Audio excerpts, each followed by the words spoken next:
Merhaba. Az önce kendime ilginç bir sürpriz yaptım ve tam 24 saat kazandım.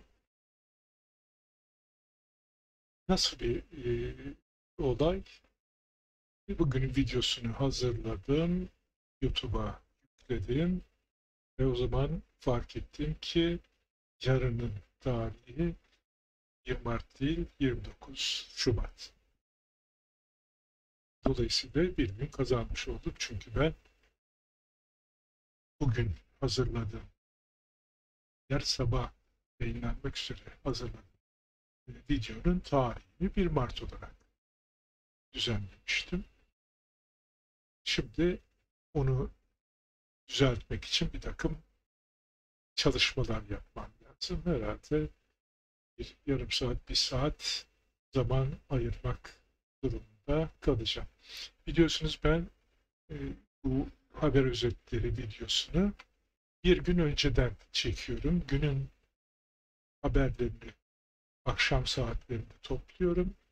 Onların işte özetlenmesini, tercüme edilmesini ve düzenlenmesini akşam saatlerinde yapıyorum ve ertesi sabah saat 8'de yayınlanmak üzere YouTube'a yüklüyorum.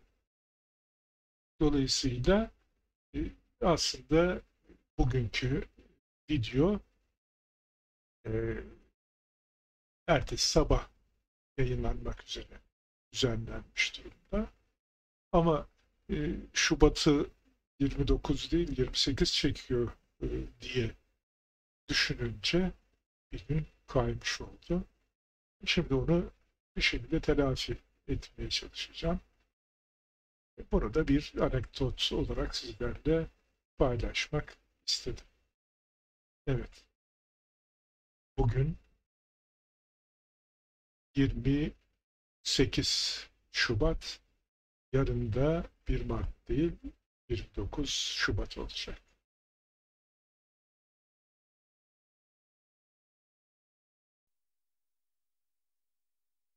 Bugün 1 Mart 2024, haber özetlerimize başlıyoruz.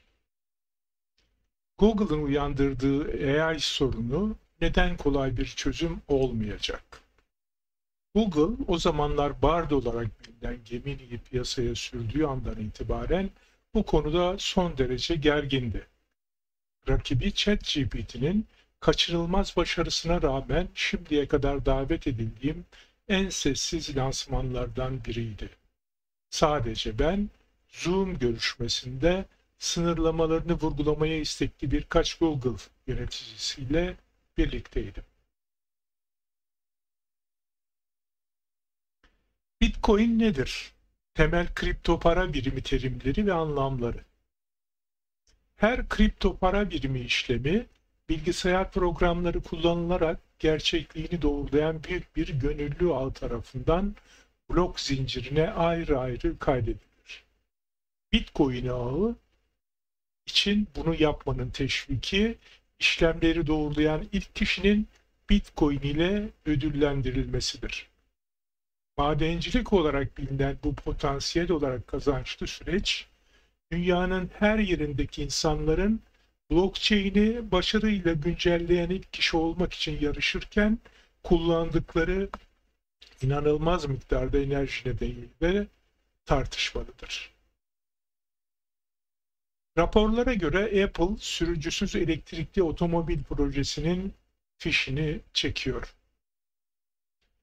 Multimilyarder Elon Musk tarafından yönetilen şirket, BYD gibi Çinli rakiplerinin zorlu rekabetiyle karşı karşıya olduğu için Avrupa ve Çin de dahil olmak üzere dünya çapındaki önemli pazarlarda fiyat düşürüyor.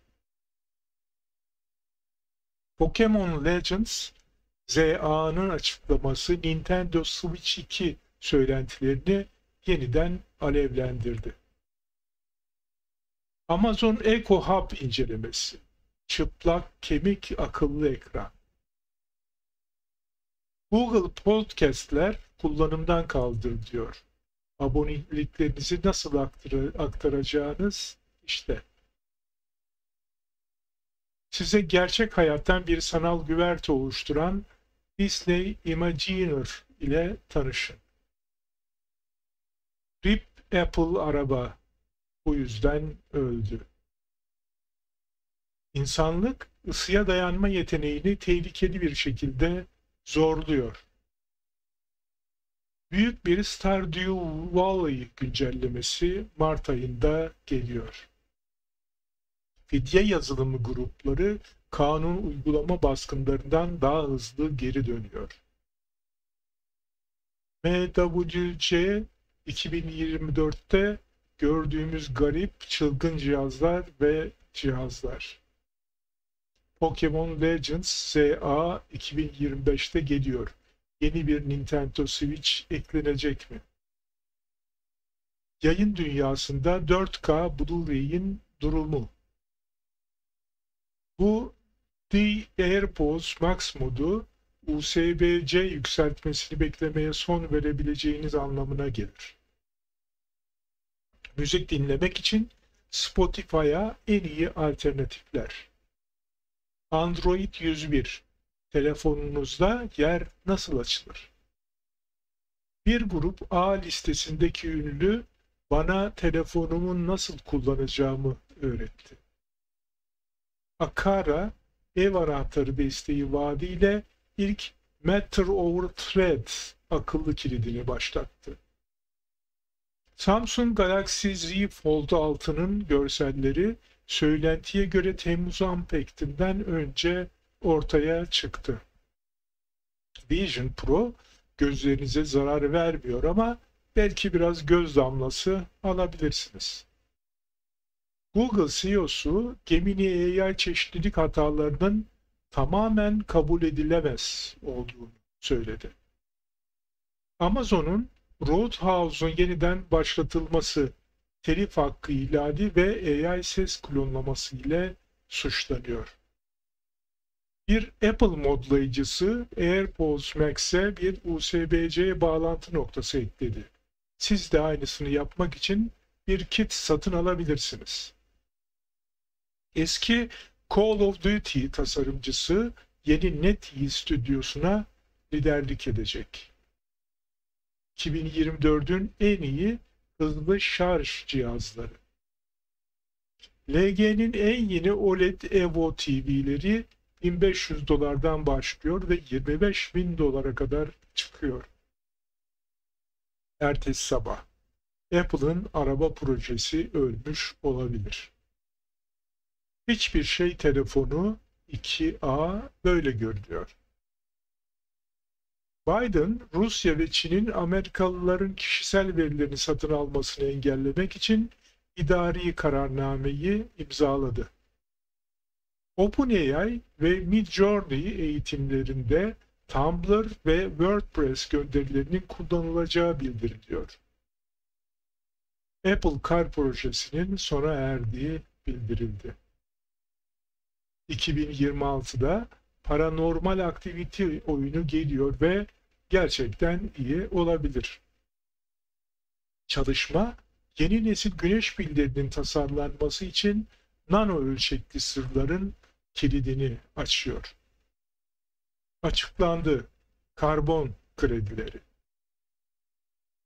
Demir çağını geçmek. Sadhana Lolla 2024 Gates Cambridge akademisyeni seçildi. Rus uydusu ABD uzay aracıyla çarpışmayı kıl payı atlattı ve NASA bunu durdurmak için hiçbir şey yapamadı. Mars'a gidecek astronotlar inanılmaz stresle karşı karşıya kalacak. İşte onları tarih yazmaya nasıl hazırlayabileceğimiz. Matematiksel olarak mükemmel yıldız sistemi potansiyel uzaylı teknolojisi açısından araştırılıyor. 66 milyon yıldır donmuş yaşayan fosil ağaç gizli yerlere dikiliyor. Radar görüntüleri Avrupa'nın lanetli ERS-2 uydusunun dünyanın son yörüngeleri sırasında büküldüğünü ve yandığını gösteriyor. Kritik düzeyde tehlike altında olan gerçek balinalar küçülüyor ve bu da nüfusları açısından ciddi sonuçlar doğuruyor. Maryland'de bulunan nadir metal levha, bir zamanlar sömürgeciler tarafından giyilen bir zırhın parçasıydı. Yeni AI görüntü oluşturucu, OpenAI'ın en iyi aracından 8 kat daha hızlıdır ve ucuz bilgisayarlarda çalışabilir. Son 6 yılın en güçlü güneş patlamasını yayan dev güneş lekesi artık dünyaya neredeyse doğrudan işaret ediyor. Çalışma bulguları, yüzünde metal iz bulunan ölü yıldızın galaksimizdeki bir gezegeni öldürüp yediğini gösteriyor. MWC 2024 Nothing Phone 2A 4 FYN saha finalistleri de dahil olmak üzere şu ana kadar duyurulan her şey. 4 yıl sonra 2024 saha yarışmasından çıkacak 5 finalist. Çevre dostu iplik yapmak için kombuçayı kullanabileceğiniz ortaya çıktı. StarCoder 2, çoğu GPU'da çalışan, kod üreten bir yapay zekadır. Samba Nova artık bir dizi üretken yapay zeka modeli sunuyor. Yolk, kullanıcıların özel canlı çıkartmaları değiştirebildiği bir sosyal uygulamadır. Metne izin verilmez. Difüzyon transformatörleri OpenAI Sora'nın arkasındaki anahtardır ve GenAI'yı alt üst etmeye hazırlar. Reliance ve Disney, Hindistan medya işletmelerini birleştirerek 8.5 milyar dolarlık ortak girişim oluşturdu. Black Tech Nation Ventures'ın çeşitlilik tezi DEI'nin artan tepkisi nedeniyle sarsılmadı. Boston'daki TechCrunch Early Stage 2024'te sunuma başvurun. Lightricks, yaratıcıların hikayeleri görselleştirmesine yardımcı olmak için yapay zeka destekli film yapım stüdyosunu duyurdu. 12 milyar dolarlık İK girişimi Deal, konsolidasyon çalışmalarını hızlandırmak için Zalvi'yi satın aldı. MWC 2024 telefonla bütçe aralığına da hiçbir şey giremez. 2A. Bir zamanlar e-ticaret toplamanın kralı olan Thrasio, bölüm 11 için başvuruda bulundu.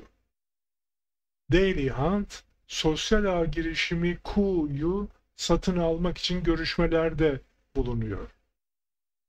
Yapay zekalar oy verme ve seçimlerle ilgili sorulara çöp sunuyor. Risk sermayedarları neden diğer girişimlerin kapanmasına yardımcı olan girişimlere yatırım yapıyor? Podcast. Zeynep Yavuz teknolojiden bahsediyor. Mistral ve Silo AI'ın yeni LLM'leri. Microsoft, Mistral'in antitrust soruşturması belirleyici etkiye sahip. Sora nedir? OpenAI'ın yeni üretken yapay zeka sistemi. ESA, dünya atmosferine yeniden giren uydunun son görüntülerini yayınladı. Rusya bağlantılı Lockbit korsanları yeniden ortaya çıktı ve Trump'a oy verme sözü verdi. PHP neden popüler ama bölücü bir programlama dili olmaya devam ediyor? Evet, bugünkü haber özetlerimizde bu kadar. Tekrar görüşmek üzere, hoşça kalın.